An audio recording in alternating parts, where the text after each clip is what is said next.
was in Antioch. Okay?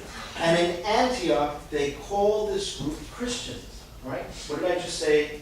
Messiah or the Christ? Anointed. All right? So if Jesus is the anointed of God, and we are called Christians, then we're the anointed of God. Okay, now is the push. And this is what baptism means. It means that you and I have been made the Christ on this earth right now to do what he did.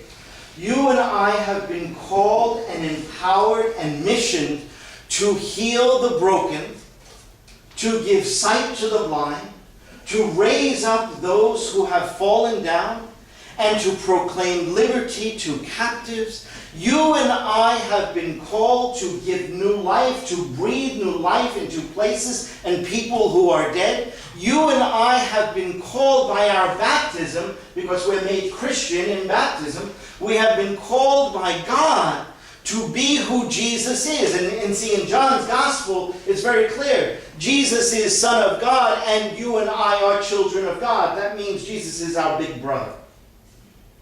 If Jesus is our big brother, we have to go in the way that Jesus went. And you could read in Paul, it says that Jesus is the first fruits of a new kind of life. All right, so he's using the image like of spring. And when you see the first apple on the tree, you know that other apples are going to come. Well, we're the other apples. We're the other fruits. Okay? They didn't know there were going to be fruits and nuts. All right? Here we are. Okay? All right, so here we are, the people of God, made in God's image and likeness. They go right back to Genesis. Made in God's image and likeness, which already means you have what? You have the divine power within you.